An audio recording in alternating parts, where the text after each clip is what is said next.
Good morning everyone, it's Gabe here. So I wanted to dedicate a video to my article which recently got on the Huffington Post and I got shared on its appropriate social media pages, and I thought I would let some thoughts out about it and what I expected out of it, why did I write it, and the comments I've received, whether or not it was expected, and where I'm going to be doing and going from here.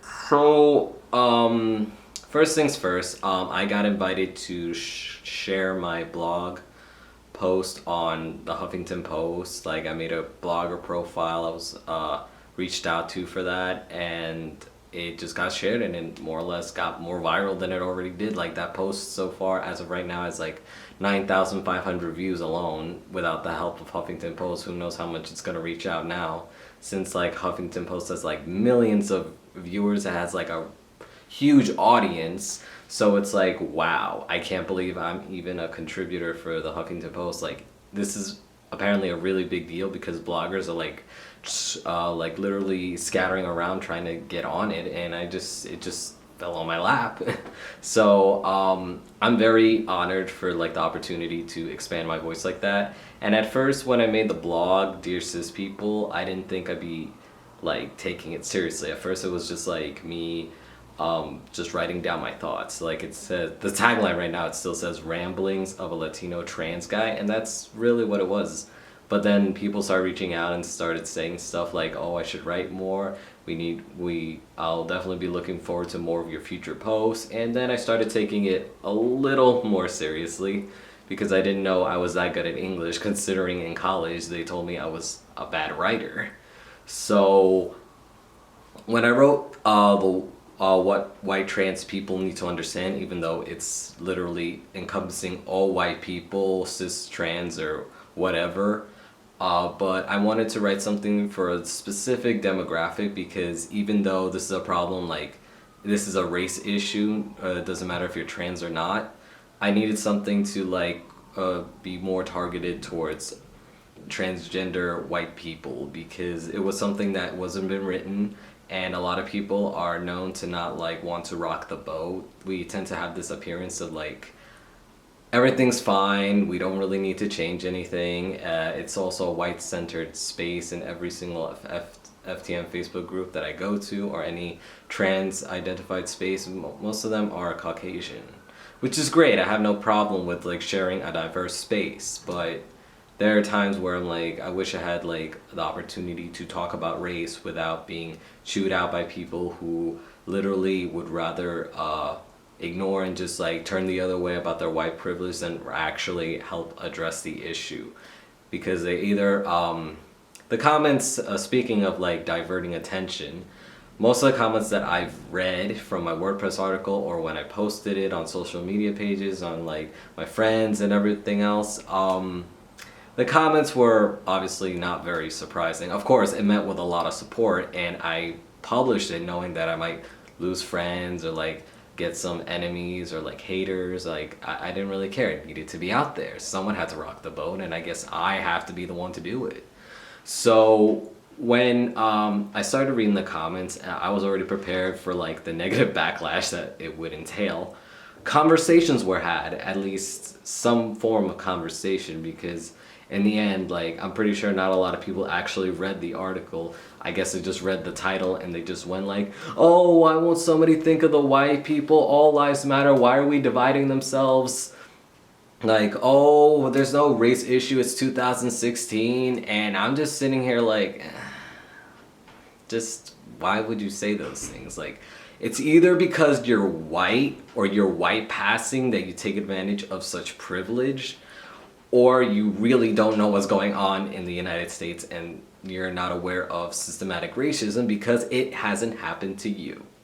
So when I read these comments, it's like, I feel like I'm not really getting anywhere, but I know it's like helping people to come forward and start conversations, because once I posted that, people started being a lot more open and started wanting to open a civil conversation without it breaking down into arguments and like people like pointing fingers and just saying, oh, well, don't blame me, I'm poor, like poor white people can't be racist. And it's just like, people tend to confuse white privilege with class privilege, which is a whole different conversation, because I definitely have class privilege. Like, the fact that I'm living with my parents and I'm writing these things, not really too worried, and hopefully getting a career by maybe going to web development, I'm not very sure. That's privilege, and I'm talking from a person with that kind of class privilege. I definitely don't have white privilege. That privilege of like people just giving me stuff because of my color or how I'm perceived as. That's the kind of privilege I don't have. And it's not because of my skin. Like, I'm definitely somewhere between white and black. It's like somewhere in the between. So I'm in this weird limbo where it's like shades of yellow. So when I start reading these comments, it's like I'm not really getting through to some people who are really steadfast in their beliefs. But, you know, I have to be idealistic. Maybe things can change, although it's probably going to happen in a very glacial pace. So it did like a reminisce with some some people who acknowledge their privilege, and that's great. I'm happy to see that, and hopefully more people will be able to see that, and maybe like through education it would happen, you know, like how as trans people we try to educate cisgender people that we're more or less like them. We just have like different struggles than them. I don't want to say we're the same, because we aren't per se. Like, we're human beings, but we have different struggles, and we want other people to acknowledge these struggles and help us have rights that everyone else is entitled to, and we should have by default, but it's just not happening. So that's why we are advocating and doing stuff like that. So we want to see that kind of commitment from white trans people, that what we want from cisgender people in society at large, which we're working toward. So unless we can address these issues like race within our own community, we can't really move forward as a trans community as a whole, and with our movement and trying to get rights and hopefully getting more accommodations for ourselves, you know, being acknowledged as real people, or like not facing discrimination at work or at school or by people in general. So this is the kind of stuff that we have to talk about. We can't just shy away from it, because it's gonna bring people to start like fighting and crying, throwing tantrums or everything. Like, discomfort is necessary to bring change. These days and age, it's actually a lot easier to bring discomfort, because back in the day you had to be like in a rally and had to like subject yourself and be at risk of vulnerability, because you had to do this like in the front of people. You couldn't just hide behind a keyboard and just write stuff.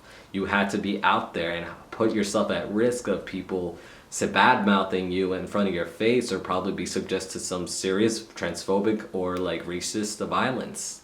So yeah, this is what I wanted to talk about with my article, and some extra thoughts that I wanted to throw in to like maybe make it a little more clear.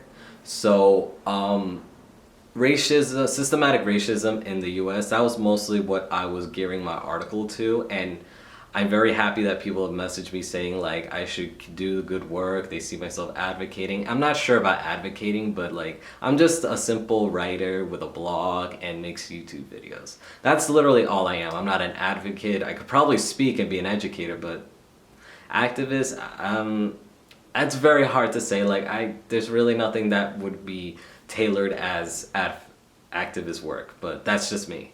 So with that note said, I hope you guys enjoyed the article. I'll definitely write more stuff to gear to about the trans community and for people that need to understand. I do want to be that voice that I felt that was missing. So instead of just sitting down with my arms crossed, I decided to do something about that, and I can see that it's honestly paying off, and it's encouraging me to do more things.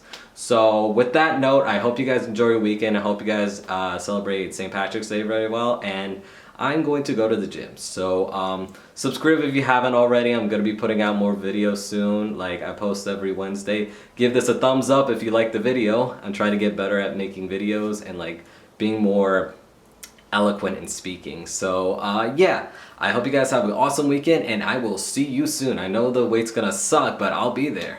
Will you?